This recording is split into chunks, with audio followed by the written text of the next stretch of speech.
Estamos preparados para sermos os pais dos nossos pais? É isso e muito mais no Entre Nós de hoje.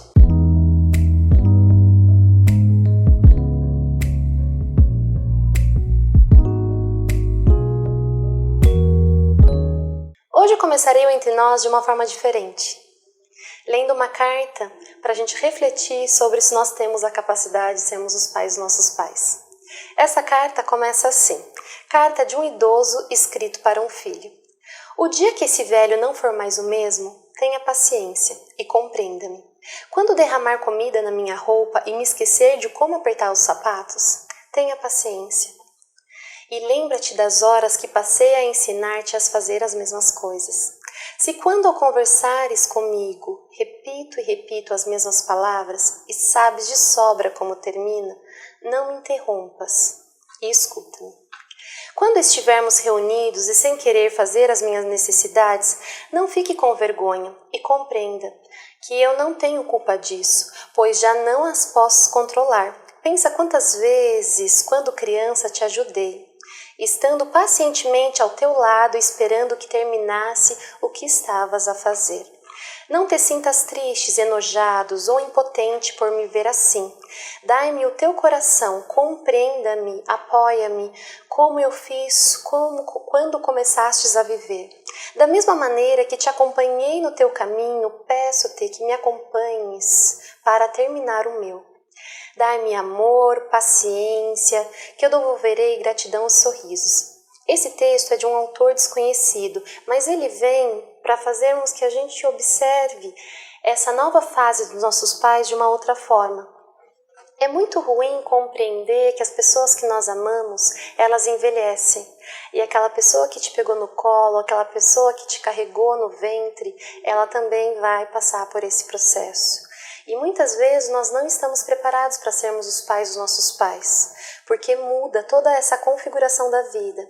Quem sempre cuidou começará a ser cuidado. E essa fase é exatamente no momento que você está mais produtivo da sua vida.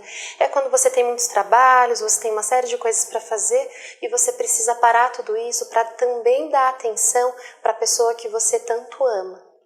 A sensação de impotência, principalmente dos filhos, é gigantesca, porque você começa a observar que essa pessoa que você tanto ama já está tendo dificuldades emocionais, dificuldades cognitivas, dificuldades físicas e outras dificuldades que você nunca se imaginou. E sem contar quando esse pai, essa mãe, tem esse processo de aceitação, que como você, um filho que ela sempre cuidou, a partir de agora os papéis começam a se inverter e você que terá que se preocupar com os horários do remédio, se a casa está organizada para não ter nenhum perigo da pessoa se machucar. Então tudo isso começa a sobrecarregar e sempre vem essas responsabilidades para os filhos. A paciência que eu disse no começo do texto, isso será importante em todo o processo. A partir do momento que os seus pais precisarem desse cuidado, você vai precisar ter toda a atenção, porque as pessoas quando envelhecem, muitas delas ficam até teimosas, têm alguns comportamentos fixados, e isso cada vez mais dificulta ela acatar algum tipo de regra. Então, ao invés de você falar assim, mas mãe, você esqueceu de tomar seu remédio de novo, por que não seja um pouco mais assertivo e pergunte, mãe, que horário que nós podemos deixar esse remédio para que tudo fique mais fácil, tanto para você quanto para ele. São pequenos cuidados. Mãe, eu sei que hoje está frio e você não quer tomar banho. Pai, eu sei que hoje está um pouco difícil, mas assim, nós precisamos. Você quer que eu te ajude a tomar banho? Quer que eu esfregue suas costas? Porque a forma agressiva que você fala, mas de novo, você não sabe que pessoas mais velhas, elas têm um cheiro diferente, você precisa tomar banho. Então, nunca ser agressivo. Entender que a pessoa tem uma certa limitação. Então, ver se esse banheiro está apropriado para essa pessoa, ver se esse ambiente está preparado para quando essa melhor idade chegar. Cuidado dos idosos. É sempre importante lembrar que precisa cuidar da saúde do cuidador. quem cuida precisa de cuidado também. Porque se for para você cuidar de uma forma agressiva, é muito mais fácil você terceirizar o serviço, contratando uma pessoa que desenvolva um processo de cuidado e carinho naquele momento tão delicado da vida, do que necessariamente você ser uma pessoa extremamente agressiva e tornar essa última parte da vida dos seus pais um desgosto total. Então, sempre é importante ter esse cuidado com a sua saúde mental e, consequentemente, com a saúde mental deles também. É importantíssimo, cada vez mais, deixar esse idoso autônomo. Não é você fazer coisas por ele. Dentro dele tem toda essa mente que viveu e produziu uma vida inteira. Então, mínimas coisas que ele consegue, ela consegue ainda fazer, deixar que faça. Caso contrário, tire objetos cortantes, facas, tesouras, coisas que realmente podem se machucar. O ambiente, quando eu falo em preparar o ambiente, é tirar tapetes, é tirar mesas de centro, é tirar, principalmente no banheiro, que é um lugar que muitos idosos se machucam porque não tem mais um corpo que responde daquela forma. Infelizmente, a queda do idoso vai provocar uma série de outras coisas. Então, você, enquanto filho, estar preparado para cuidar do seu pai é saber que quando você era pequeno, o que ele fazia? Ele tirava todas as coisas que pudessem te machucar da sua frente.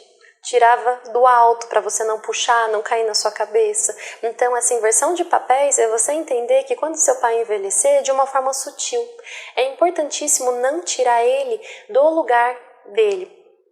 O que isso significa? Não é para você levá-lo para sua casa, você não precisa necessariamente colocar numa casa de repouso, é deixar ele no ambiente familiar, num ambiente que ele consiga se sentir em casa.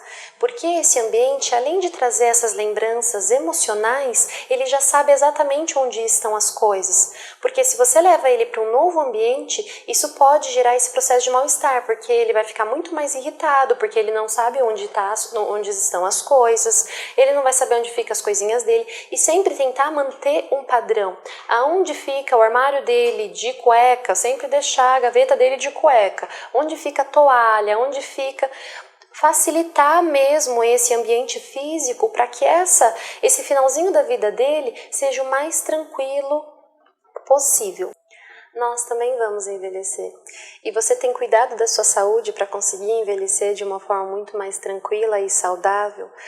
Um programa nós falamos sobre sexualidade do idoso. Então, quantas pessoas acreditam que quando entra nessa melhor idade não conseguem nem terem relação sexual? Então, eles deixam no quartinho do fundo, coloca no quarto junto com o neto. E, na verdade, se ele tiver todo esse processo de mobilidade, deixando ele dentro da casa, sim, ele pode ter uma parceira, ela pode ter um parceiro, eles podem desenvolver uma relação de cuidado até mesmo mútuo. Então, é entender que também cuidar e estar preparado para cuidar dos seus pais, ser pai dos seus pais, é entender que eles também podem desenvolver essa questão da sexualidade nessa melhor idade. Que você também vai envelhecer e não é porque o seu corpo está velho que você não necessita de um abraço, de um carinho, do eu te amo, porque vem um processo de carência e até uma questão cognitiva. Quando vai envelhecendo, vai se perdendo muitas coisas, principalmente pessoas. E quanto mais você perde pessoas, você vai ficando cada vez mais deprimido. Então, infelizmente, o número de idosos com depressão chega a um número exorbitante, porque eles estão envelhecendo muitas vezes não sabendo lidar com tudo isso e por ser uma geração mais antiga, às vezes tem muitas dificuldades em procurar um processo de uma terapia, de um médico, para ver e cuidar de todas as questões emocionais. Então, quando você vê a necessidade dos seus pais observarem que eles estão muito deprimidos, também procurar um processo de ajuda medicamentosa, uma ajuda com o processo de psicoterapia, para ele conseguir se cuidar também, porque se a mente dele estiver sã, ele vai conseguir desenvolver. E sempre os exames de rotina, verificar como está o processo de memória, se ele vai conseguir ficar sozinho nessa casa, porque às vezes ele pode esquecer o fogão ligado, pode esquecer o ferro ligado, ele pode se colocar em situação de risco. Então, se isso acontecer, o ideal sempre é deixar alguém monitorando para que nada de ruim aconteça com ele, porque o próprio esquecimento vem com a idade, por conta de toda essa memória que fica sendo defasada também. Então, isso é muito importante lembrar e pontuar. Para você ser um bom pai do seu pai ou da sua mãe, você precisa desenvolver esse cuidado. E a partir disso, nós temos algumas regrinhas para facilitar esse processo de você ser o pai dos seus pais. Primeiro é o processo de aceitação, é entender que tem um corpo que não responde da mesma forma. Não é exigir deles que eles façam coisas que não cabe mais a eles fazerem, porque assim, você está vendo essa dificuldade. E lembrando, de 60 anos, a partir de 60 anos, uma pessoa já é considerada idosa. Então, a partir disso, já precisa dos cuidados, porque ser negligente, negligenciar um idoso, isso é crime, e eu vou contar um pouquinho também para vocês. Preparação. É ir se preparando emocionalmente e psicologicamente para quando isso acontecer. E preparando eles também. Incentivando, estimulando, eles não ficarem apenas na casa, assistindo televisão, e sim estimular essa questão emocional com relação a processos de leituras, a grupo com amigos. Aqui na nossa cidade eu fiquei sabendo que nós temos uma faculdade para melhor idade. Eu sempre, quando recebo pacientes na melhor idade, sempre eu faço esse processo de indicação, porque é importantíssimo eles participarem em sociedade, porque nós somos seres biopsicossociais e o social ajuda e facilita muito.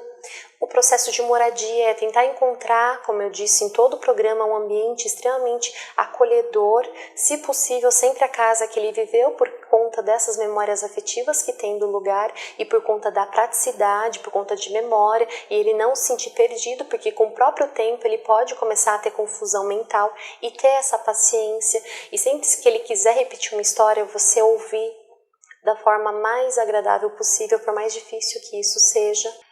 Cuidar de quem sempre te cuidou não é uma tarefa fácil, porém é necessário. Eu trouxe um pedacinho de um artigo do Estatuto do Idoso que muitas pessoas esquecem, que sim, é o dever da sociedade, principalmente nosso, cuidarmos bem dele. O artigo 3 desse estatuto fala que é a obrigação da família, da comunidade, da sociedade, do poder público assegurar ao idoso com absoluta prioridade a efetivação do direito à vida, à saúde, à alimentação, à educação, à cultura, esporte, lazer, trabalho, cidadania, liberdade, à dignidade, ao respeito e à convivência familiar e comunitária. O que isso significa? Não é porque a pessoa envelheceu que ela vai ficar dentro de uma casa assistindo apenas televisão e não tem o direito de sair em sociedade, não tem o direito de ter amigos, não tem o direito de não ter um namorado, não tem o direito de ficar com a família, porque todo o processo de negligência é crime, abandono de incapaz é crime, abandono de idoso é crime. Você pegar os bens é crime. Então, o quanto desenvolver todo esse processo de cuidado com seus cuidadores é importantíssimo, sempre. E está encerrando mais um Entre Nós. Aguardo todos vocês até o próximo programa. Grande beijo e até lá!